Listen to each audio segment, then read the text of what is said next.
ఆ తర్వాత పార్టీ అన్నాక పార్టీ యొక్క రాజకీయాల కోసం ఎన్నికల వ్యూహంలో భాగంగా పార్టీలు అన్నాక రకరకాల వ్యూహాలు ఉంటాయి. సో రకరకాల పర్మిటేషన్స్ అండ్ కాంబినేషన్స్ని పార్టీ ట్రై చేస్తుంది.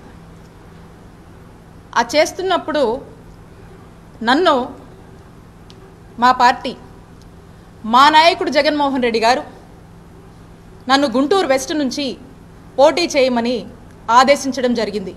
క్రమశిక్షణ కలిగిన వైఎస్ఆర్ కాంగ్రెస్ పార్టీ కార్యకర్తగా నేను వారి మాటే శిరోధార్యం అనుకొని ఎదురు ఏమీ మాట్లాడకుండా నేను ఆ మాటని ఆ ఆదేశాలని పాటించి నేను నా బాధ్యతగా నాకు ఇచ్చినటువంటి గుంటూరు వెస్ట్కి వెళ్ళి నేను పోటీ చేయడం జరిగింది. మీ అందరికీ తెలుసు గుంటూరు వెస్ట్ గురించి. ఏ రోజు గుంటూరు వెస్ట్లో వైఎస్ఆర్ కాంగ్రెస్ పార్టీ గెలవలేదు. వరుసగా మనం ఓడిపోతూ వస్తున్నాము. ఇక్కడ కూడా వరుసగా మనం ఓడిపోతూ వస్తే ఇక్కడ ఒక గెలుపు బావుటాన్ని మనం ఇక్కడ ఎగరేసాం. అక్కడ కూడా గుంటూరు వెస్ట్ని ఎలాగైనా సరే పార్టీని స్ట్రెంథెన్ చేయాలి, అక్కడ కూడా మనం గెలుపు కైవసం చేసుకోవాలనే ఒక ఆలోచనతో పార్టీ ఏదైతే ఆదేశించిందో ఆ యొక్క బాధ్యత మీద నేను గుంటూరు వెస్ట్కి నేను వెళ్ళి పోటీ చేయడం జరిగింది. ఇక్కడ నా మనసులో బాధ అనిపిస్తూ ఉండేది. ఎందుకంటే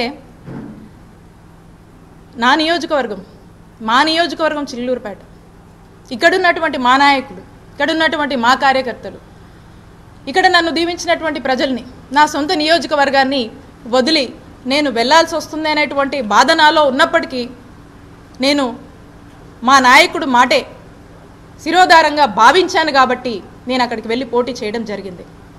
అయితే ఇన్ జనరల్గా మనం అనుకుంటూ ఉంటాం కదా, ఏదైనా మంచి జరిగితే మన అదృష్టమని, ఇంకోలా ఉంటే ఏదో మన దురదృష్టమని.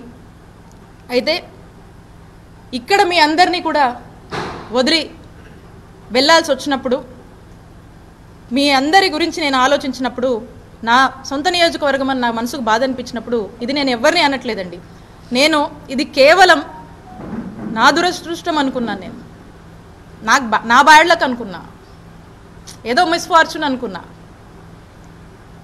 అయినా మా నాయకుడు జగనన్న మాటే నాకు వేదంగా నేను భావించి నేను అక్కడికి వెళ్ళి పోటీ చేయడం జరిగింది. పదే పదే రాజశేఖర్ గారు అంటున్నారు అన్ని వేలతో ఓడిపోయింది, ఇన్ని వేలతో ఓడిపోయిందని.